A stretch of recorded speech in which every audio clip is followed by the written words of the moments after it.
So Trisha Jordan asked two really good basic questions. First question is, what does everyone use to start seeds in? Thank you. This is an excellent place to start. So there are so many options out, and really there's no wrong answer with this. There's a lot of recycled materials you can use in your house. Some people use egg cartons or solo cups, just recycled takeaway containers. I guess is the idea that you're going to start it in something that's small, that holds a small volume of soil. And when I hear egg cartons, it sounds like you could just then transplant that whole thing right into the ground. Yes. In some cases, some not. Yes. The one thing about egg cartons that I will say is that they are quite shallow. So the roots, as soon as the roots start to grow and hit the ground, they will start to coil around. Okay, yes. So the deeper the vessel that you choose, the better. So year after year, I use the exact same materials. Like a plug, yes. So I have no problem using these because I reuse them all of the time.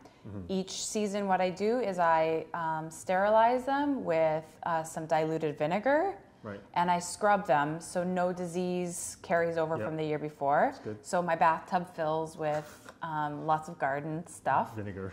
And what I do is I start most of my seeds in a 6 cell plug, like a tray, or a 4. These are everywhere, especially your local garden centers will start to carry these as a supply once seed starting is happening, which it's really just, it's here, sort of. Some really, really long growing things that need a lot of time you can start to grow about now.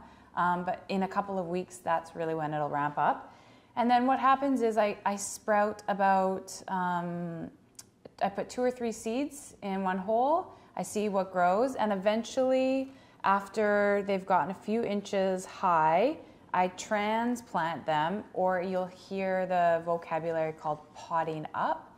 I take one seedling and transplant it to a bigger When you say cell. one seedling, so you earlier said you sometimes put 2 or 3 seeds per pod, so you're going to gently tease them apart and take one, or the whole plug? I gently tease them apart. Okay.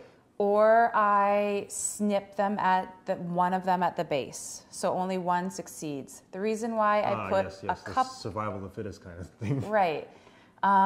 The reason why I start a few seeds in each hole, and I explain this all in the why I grow from seed and how to get started video, which we'll link somewhere, is because it's kind of like insurance. So I want as many seedlings as I want, and germination rates of different seeds vary. Yep. So you're basically just increasing your chances of getting a seed to germinate. And you're always picking the strongest looking one out of them. Exactly. You want that one to be have the best chance of surviving the longest, giving you whatever fruit or leaf, whatever you want. Exactly. Yep, absolutely.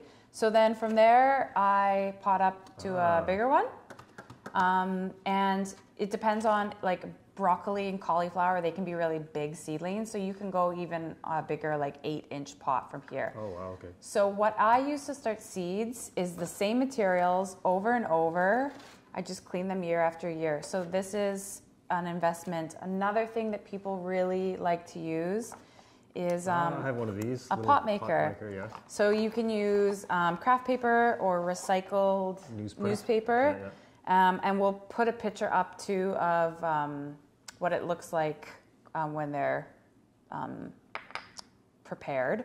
Shannon uses a lot of newspaper pots as well. She did all of her flowers in them last year.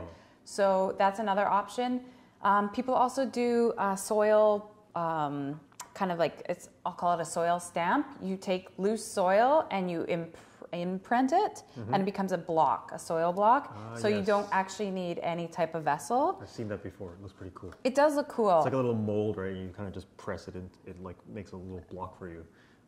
It includes a little hole to put the seeds in too. Exactly. And I personally don't have any experience using them, so I can't really speak to it, but I love the idea of it. If it works for some people, let us know. I would love to know.